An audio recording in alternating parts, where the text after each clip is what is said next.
Hi guys and welcome back to Euro Football Daily, where today we're bringing you 10 players you may have forgot played for Barcelona. Let's go. 10. Ronaldo. Now everyone knows of O Fenomeno and probably knew that he played for Barcelona, but for some reason they associate arguably the best striker ever with his stint at Real Madrid more so than their historic rivals. But the fact of the matter is that his performances at the Bernabeu pale in comparison to those at the Nou Camp, and the numbers speak for themselves.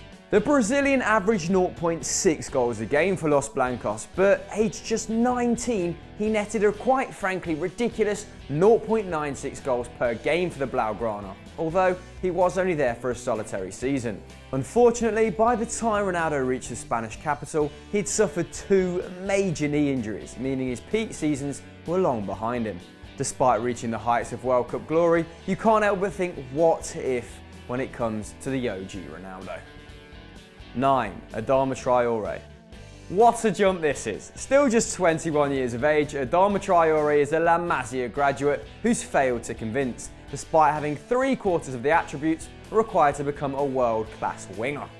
Last season in the Premier League, he was averaging a very credible 8 dribbles per game. Now Middlesbrough have been relegated, that number's jumped up to 16. Ridiculous, that's twice that of Neymar at PSG this season. However, despite these figures, the under-19 Spanish international flatters to deceive. Perhaps this is the reason Barcelona was so willing to let him leave, and on the cheap too. Making just 4 first-team appearances for the Catalans, mainly in the Copa del Rey, where he netted his only Barcelona goal, the winger ended up at Aston Villa of all places. Barcelona optimistically inserted a 3-year buyback clause, but it seems Traore's dreams of a homecoming may never come to fruition. Nevertheless, time is on the youngster's side, and with some end product, he could turn into a devastating attacking force. 8. Hulan Lapa. Manager of La Furia Roja, Lopetegui had a rather uneventful and bland playing career. A goalkeeper by trade, the Spaniard spent most of his career at Legrand and Rayo Vallecano, but interestingly turned out for both Real Madrid and Barcelona. Playing for Castilla from the age of 19 to 22, Lopetegui finally stepped up to the first-team squad but made 1 appearance during his 2 seasons at the Bernabeu. 3 years later, the stopper got one last opportunity to make his mark at a Spanish giant in Barcelona, but was well behind the pecking order in Carles Busquets and eventually Vitor Baia. Lopetegui retired at 36 years of age with just 1 La Liga and a Super Cup to show for it. But he's faring much better as a manager as he heads up his country's brightest crop of youngsters in recent years. 7. Nolito. Diminutive Spanish winger Nolito returned back to his homeland after a mutually unimpressive season for Manchester City. Nolito said the Manchester weather turned his daughter's face grey, whilst his performances on the pitch turned City's fans red with anger. The Andalusian had a long road to the top though, joining the Barca B setup when he was 22, making over 100 appearances for them before he moved on. Not content with away his mid-20s on the bench, the winger decided to leave Spain for Portugal after just 5 appearances for the Blaugrana first team. But it was at Celta where Nolito's performances caught the eye of the big club scouts, scoring 12 goals in 29 games for the Celíticos. City and Barcelona battled it out for its signature, and it turned out he wasn't really worth the wait. 6. Mauricio Pellegrino. Current Southampton manager Mauricio Pellegrino is having a tough time in his debut season at the Saints, and didn't excel in his 1 year he spent at the Nou Camp either.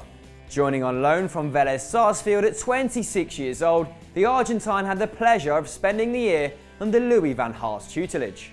To be fair to LVG and Pellegrino, they got their mitts on the La Liga title, but instead of joining Barca on a permanent basis, the centre-half elected to join Valencia, where he enjoyed huge success in one of Los Che's most fruitful periods. Pellegrino and Ayala established themselves as a mean centre-half pairing, while they had the talents of Mendieta and Aymar playing in front of them. As a result, Pellegrino won the league twice, but lost the 2000 Champions League final to Madrid, and also missed Valencia's last penalty against Bayern at the same stage the next year. Unlucky Mauricio. 5. Pepe Reina. Coming through La Masia, Pepe Reina's time in Barcelona was so long ago, he actually had hair on that shiny bonce of his.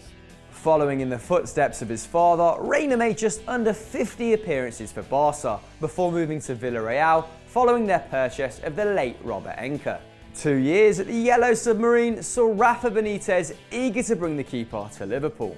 And it was there where Reina made a huge impression in the English game, winning 3 consecutive Premier League Golden Glove awards in as many seasons. It's been over a decade now since Reina departed Spain, but he now enjoys a regular first-team spot for Sarri's Napoli, a place where he's able to sit back, relax and watch beautiful football.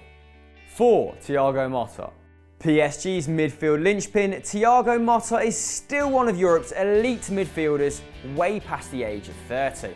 During his time in Paris, the Brazilian-born Italian has averaged 100 completed passes a game, with around 3 tackles and interceptions per 92, winning copious trophies in France and Italy, including a treble with Inter in 2010. The midfielder actually started his European adventure in Barcelona, signing for the Catalans as a 19-year-old.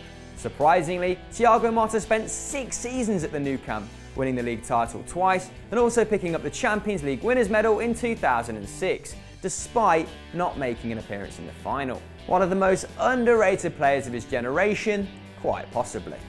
3. Robert Prosinecki. The only player to feature for Portsmouth, Barcelona and Real Madrid, as well as the only player to score for 2 different countries at the World Cup, it's safe to say Prosinecki has been around the block.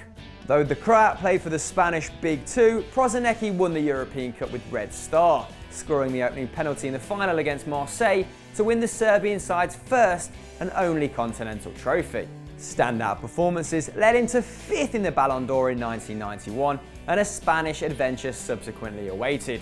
Madrid were Prosinecki's first port of call, where a series of poor performances saw him end up at the Nou Camp via Oviedo. Despite being in his prime, Prosinecki never quite cracked it in Spain and saw out his 30s back in Eastern Europe. 2. Laurent Blanc. After getting a severance package worth £17 million once he got sacked by PSG, Laurent Blanc has stayed out of the management limelight since his departure from the French capital in 2016. A stark contrast to his playing career, where he was ever present in the French side that won the World Cup and the European Championships. He actually started his career as an attacking midfielder, but was advised to remodel himself as a centre-half during his early years in Montpellier. Wise words. As his performances became more prominent, so did the amount of teams who took an interest in his talents, briefly moving to Napoli before returning to France for the next 4 years. Cruyff, nearing the end of the Dream Team era, took a particular interest in the Frenchman and convinced Blanc to try his hand abroad once more. Unfortunately for the defender, Cruyff got sacked the same day he signed, which didn't bode well for any party involved. Blanc lasted just a single season in Catalonia, making 38 appearances while suffering regular injuries. Ultimately, he took the decision to leave just before the 1998 World Cup season. 1. Alfredo De Stefano. A bit of a loose entry at number 1, but Real Madrid's legendary forward actually wore Barcelona's famous strip before he got his move to the Bernabeu. However, it wasn't in a competitive fixture, but we don't need much of an excuse because we love a bit of anarchy here on EFD, mentalists. Both Madrid and Barcelona have very different accounts of what happened with this extremely confusing transfer, unsurprisingly. But what is certain is that Barca negotiated with one club in River Plate, whilst Madrid negotiated with another in Millonarios. Now, De Stefano was a Millonarios player at the time, who controversially moved from River Plate 4 years prior, but the Catalans believed that River Plate held all the players' rights. Now, as you can imagine, it all ended up as a bit of a mess, and Barca described the ordeal as a strange federative manoeuvre with Francoist backing, when it was suggested the Argentines switch between the two rivals every season. It's Barca and Real. However, after the league made this odd ruling, Barca ripped up the paperwork and demanded Real Madrid pay them 4.5 million pesetas that they gave to River. De Stefano ended up a Madrista, scoring 4 in the El Clasico just to rub a bit of salt in those Catalan wounds, and he went on to win 5 consecutive European Cups and 8 Primera Divisions in 11 years. A transfer saga that will haunt the corridors of the Camp Nou for centuries to come. So there are top 10 players who you might have forgot played for Barcelona, but have we forgotten someone? Let us know in the comments below. And if you enjoyed this, why not tune into Stat Wars? And as ever, don't forget to like and subscribe. Bye.